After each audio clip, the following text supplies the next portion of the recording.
This week, we're going to be in Acts chapter 4 as we look at the persecution of the apostles Peter and John. And we're going to see how, when the Lord is doing exciting things, and you could see God actively at work in your life, you could see Him at work in your community, in your church. It's then that it seems as though we see spiritual attacks happen. We, of course, believe in spiritual warfare. There really are angelic and demonic beings. There really is spiritual conflict. Our prayers really do move mountains. There is significance to what we do for the Lord, and He's actively at work in our lives. And so we should expect that the enemy takes note and that attacks will come. As I was reflecting upon that this week, my mind drifted to an old song by the Christian rock band Petra. And so it came out around the time I was born, and it's called No Weapon Formed. And the reason that my mind goes there, I think of being a little kid and being afraid of the dark. And so what do when you have these emotions and you can't really process them as a kid? One of the things that I was taught to do was to sing songs of praise unto the Lord. And I didn't grow up singing hymns. We grew up with contemporary Christian music and Christian rock. And so what I did, I would offer the words of that song up as a prayer to God. No weapon formed against me will prosper. All those who rise up against me will fall. I will not fear what the devil may bring me. I'm a child of God, or it might be I'm a servant of God. I don't remember. But then he goes, so I'd sing that and try to pray it along. But anyway, so with that, though, I was thinking about that and how the enemy attacks, but ultimately he does not gain victory. In fact, in Acts chapter 4, we're going to find that the man who is healed, it's not like becomes lame again. He can't walk. Instead, he's still able to walk because of the power of Jesus. The transformation in the life of the apostles is evident. That doesn't change. And even their witness is not harmed. It's not set back because of persecution. In fact, more people are added to the faith, and the church in Jerusalem grows rapidly, and then it expands beyond Jerusalem because of persecution. And so, looking at Isaiah chapter 4, where that song, No Weapon Formed, where it comes from, kind of just tying that in here, I just want to note a few things about this chapter. This chapter is written to God's covenant people, to the Israelites, to the Jewish people, and it says, "Shout for joy, O barren one who has not given birth. Give a joyful shout and cry out, you who have not been in labor. For the children of the desolate one are more numerous than the children of the married one, says the Lord. Make your tent larger, stretch your tent curtains farther out. Spare no effort, lengthen your ropes, and pound your stakes deep. For you will spread out to the right and to the left. Your children will conquer nations and will resettle desolate cities. Don't be afraid, for you will not be put to shame. Don't be intimidated, for you will not be humiliated. You will forget about the shame you experienced in your youth. You will no longer remember the disgrace of your abandonment." And what a verse there, verse 4 in Isaiah 54. Because of what God's going to do, you're not going to have to carry your shame, your guilt from your younger years. That's forgiven. It's gone.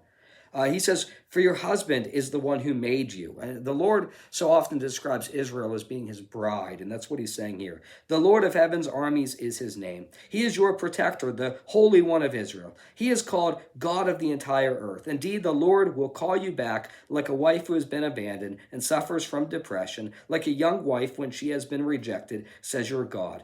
For a short time I abandoned you, but with great compassion I will gather you. In a burst of anger I rejected you momentarily, but with lasting devotion I have compassion on you, says your protector, the Lord."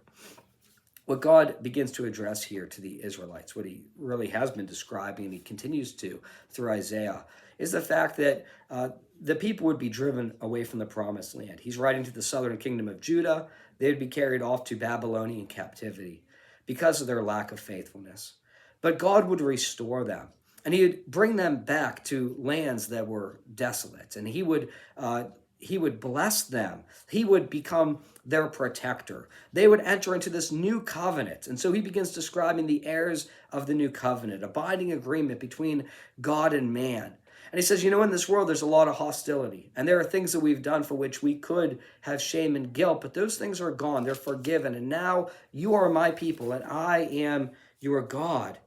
And then he goes down to describe in greater detail this protection that he offers in verses 16 and 17. He says, "Look, I create the craftsman who fans the coals into a fire and forges a weapon.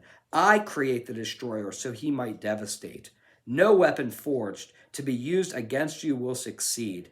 You will refute everyone who tries to accuse you. This is what the Lord will do for his servants. I will vindicate them, says the Lord. This is such a rich promise. And again, it's primarily given to the southern kingdom of Judah and to the Jewish people as God was promising to bring them back into the land and to restore them as his covenant people. And yet there is a principle here that is true for all believers everywhere throughout time. He says, no weapon formed against you will succeed. And that promise goes back to Isaiah chapter 52, that word of success. And it's indicating that there might be a season in which it seems as though our opponents in this world, spiritual attacks, or perhaps even ones that come in flesh and blood, we have, and of course, as an extension of those spiritual attacks, wherein people might slander us, people might do things to harm us.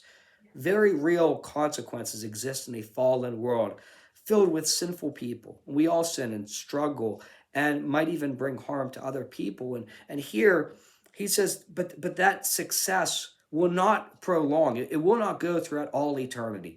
God's people are protected uh, in the grand scheme of things. We know that even the evil that is intended against us, God can turn into good. And we're told that this is the inheritance of the believer. He says, I will vindicate them. And to share from Barnes's Bible notes, which you can access online for free, it says, this is the heritage. The inheritance which awaits those who serve God is truth and victory. It is not gold and the triumph of battle. It is not the laurel won in the fields of blood, but it is the protection of God in all times of trouble, his friendship in all periods of adversity, complete victory in all contests with error and false systems of religion, and preservation when foes rise up in any form and endeavor to destroy the church and to blot out its existence and its name. We should be certain that in this world there will be spiritual attacks, there will be slander, there will be persecution upon us. But in all things, we are more than conquerors. We can walk in victory because of what Jesus Christ has done. Not because we pick ourselves up by our own bootstraps or because in ourselves we're so strong or we're so wise. None of that stuff. In the grand scheme of things, God is at work. We belong to him, and we know that no weapon formed against us throughout the duration of our lives and into eternity will have any lasting victory over us so long as we're walking in God's will. So I just want to encourage you with that today. Maybe you needed a reminder of the hope that you have. Maybe you feel defeated. Can I tell you today, if you belong to Jesus Christ, you walk in victory. May God bless you.